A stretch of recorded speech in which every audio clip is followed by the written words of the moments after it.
और चलिए शुरुआत करते हैं पहली खबर के साथ। लोकसभा में पास होने के बाद वक्फ संशोधन विधेयक 2025 को आज राज्यसभा में पेश किया गया।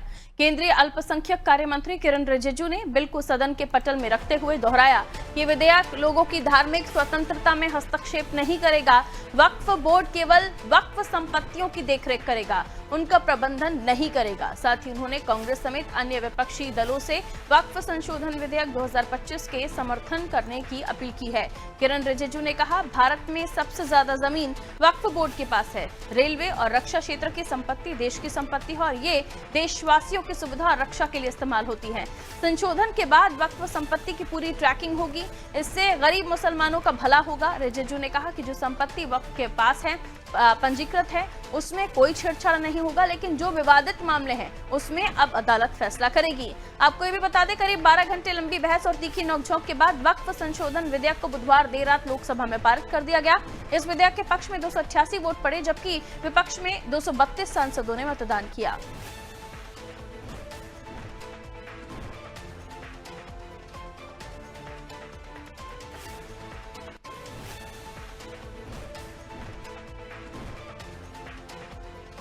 तो देखिए, वक्फ संशोधन विधेयक कल लोकसभा में आया था, जिसको लेकर 8 घंटे की चर्चा भी हुई थी। विपक्ष की तरफ से भी कई सारी बातें रखी गई और पक्ष की तरफ से भी कई सारी बातें रखी गई, लेकिन अब ये राज्यसभा में जब पेश हुआ है तो उसको लेकर सीधे तौर पर किरण रिजिजू ने बताया कि जो रजिस्टर्ड संपत्तियां हैं वक्फ की, उनमें कोई छेड़छाड़ नहीं होगा, लेकिन अगर कोई विवादित है तो वो अब कोर्ट में जाएगा। और इसको लेकर आप देखिए, मध्य प्रदेश से लेकर दिल्ली तक तमाम राज्यों से प्रतिक्रियाओं का दौर है। आइए राज्यसभा में क्या कुछ सुनवाई हुई, किस तरह से प्रतिक्रियाएं हुई, आइए जान लेते हैं। हमारा सहयोगी विनोद हमारे साथ जुड़ रहे हैं।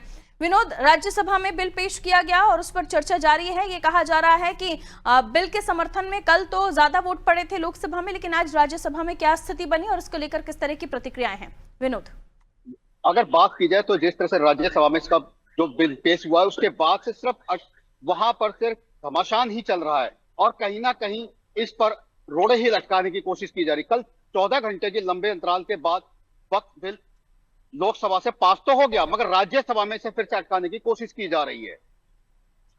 बिल्कुल, राज्यसभा में जब किरण रिजिजू बोल रहे थे तो उन्होंने और भी स्पष्ट किया, क्योंकि कल तक ये भी प्रतिक्रियाएं आ रही थी, ये भी आरोप प्रत्यारोप थे कि धार्मिक स्वतंत्रता में हस्तक्षेप करेगा वक्फ का ये जो संशोधन है, विधेयक है, उसको लेकर ये कहा जा रहा था। लेकिन इसको भी उन्होंने स्पष्ट किया कि धार्मिक स्वतंत्रता में वक्फ बोर्ड का किसी तरह का कोई हस्तक्षेप नहीं होगा, लेकिन जो वक्फ की संपत्तियां हैं उसको लेकर ये बिल लाया जा रहा है। इसमें सीधे तौर पर उन्होंने स्पष्ट कर दिया है, लेकिन उसके बावजूद भी आरोप प्रत्यारोप हो रहे हैं। विनोद, विपक्ष इस पर आगे इसको मामले को खींचने पर लगा हुआ है, जबकि किरण रिजिजू ने साफ साफ कहा कि जो उसमें नीचे तबका है, जो गरीब जो मुस्लिम समुदाय के गरीब लोग हैं और जो कहीं ना कहीं वो पिछड़े रह गए हैं, उन्हें इससे फायदा पहुंचेगा। मगर विपक्ष इस पर कहीं ना कहीं अटकलें लगा रहा है और आगे को बढ़ाने की कोशिश कर रहा था।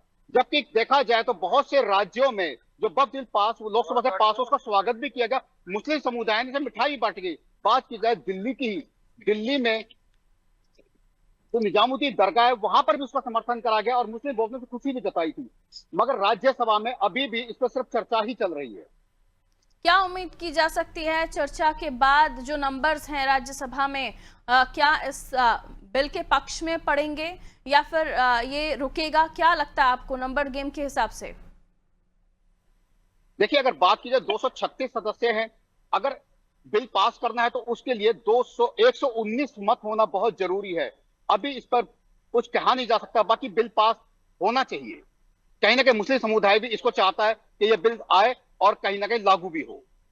बिल्कुल, क्योंकि कल भी जब हम इस पे चर्चा कर रहे थे तो कई सारे पॉइंट्स निकलकर सामने आए थे कि जो वक्फ बोर्ड में कुछ, क्योंकि ये बार बार बीजेपी भी कह रही है कि जो वक्फ बोर्ड में कुछ ऐसे लोग बैठे हुए हैं जो मुस्लिम हैं, ताकतवर हैं और वो मुतल्ली उन्हें बनाते हैं जो उनके पास के करीबी रिश्तेदार होते हैं, तो निष्पक्षता की तो फिर कोई बात ही नहीं होती। लेकिन अब जिस तरीके से बोर्ड गठित होगा, जिसमें मुस्लिम को भी रखा जाएगा, महिला मुस्लिमों को भी रखा जाएगा, महिला चेहरे भी होंगे, दूसरे समुदाय के भी लोग होंगे, तो निष्पक्षता कहीं ना कहीं, ट्रांसपेरेंसी कहीं ना कहीं स्पष्ट रहेगी। और अगर कोई विवादित है प्रॉपर्टी तो वो कोर्ट में जाएगी। इसे बार बार स्पष्ट किया जा रहा है, लेकिन न जाने क्यों से उलझाने की कोशिश की जा रही है और अपनी अपनी प्रतिक्रिया इस पर दी जा रही है। बहरहाल बहुत शुक्रिया विनोद जानकारी के लिए।